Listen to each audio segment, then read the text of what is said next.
Hey. So the last days I've been thinking a lot on something.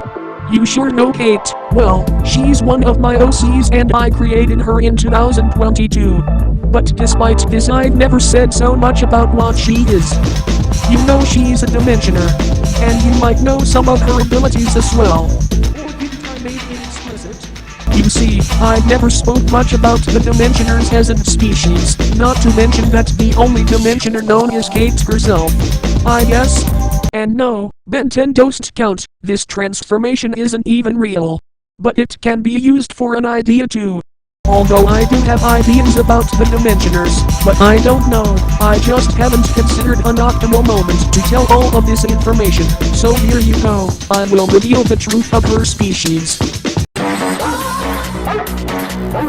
The Dimensioners are a species that originates from another dimension which is similar to ours, but with some differences, being one of them, that there are no known records of human life, and if there is something known about them, it's just given from the society. Just as it happens in our dimension with them.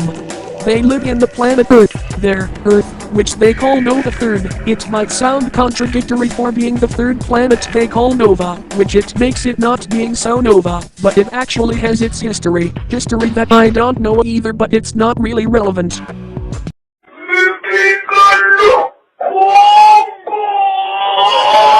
Dimensioners are weird beings. They are kinda like humans, but you know, the visual differences.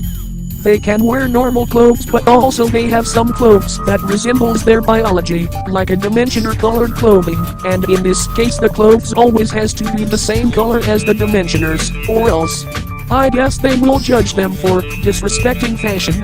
I don't know, and as I tell you this, yes, that implies that there are more Dimensioner colors. Not just blue like Kate, which is also the most common color. These other colors can be like green, yellow, purple, I don't know. There are red ones, but they used to be biologically stronger and more powerful for some reason. Also Dimensioners has pointy fingers and also they do have legs, but from the knees and below they are completely invisible, but they exist. About their biological abilities. They have higher strength than an average human. Also they can control a very specific type of energy which can only be found on this dimension, on nature and in Dimensioners themselves. They use this energy to create advanced technology, in objects only they can control without needing to do physical actions, being able to activate and deactivate things. I don't know, it's something much more complex and beyond human understanding, something unique of Dimensioners. Another ability they have and what gave the species their name, moving through dimensions. They can, since it's a biological capacity, but they struggle very much with it. Seriously, they need a lot of concentration and patience to do it. They even have a weird belt to help them to cross through dimensions, and by the way, this is how Kate managed to enter and exit the back rooms so many times, and in other places in general, like our dimension. And also another curious thing about them is that they don't need oxygen to live. Really, you cannot strangle them. They can even chill out in space.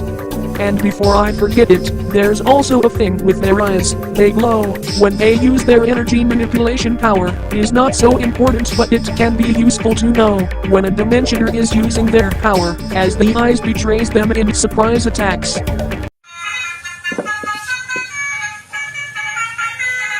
About this dimension they live in, Dimensioners does have a similar life to humans, but one thing is that there isn't as much members of their species, in comparison with humans. Dimensioners are entirely ruled by a mayor Dimensioner, kinda like an absolute king, along most of his sons and daughters.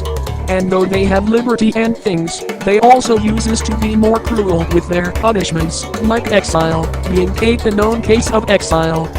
Their species are also very infamous through the galaxy, because yes, there's more sapient species over there. Dimensioners were always known in their galaxy for invading other planets, and so they are objectively considered a parasitic species, although they could actually survive by themselves. But of course the Dimensioners with their social status need to keep invading planets and so to expand their domain. And I think that's all. I think all this thing actually has a lot of potential to explore, and that's all I might do eventually. Who knows? Well, that's all. Nothing more to say. Meow meow.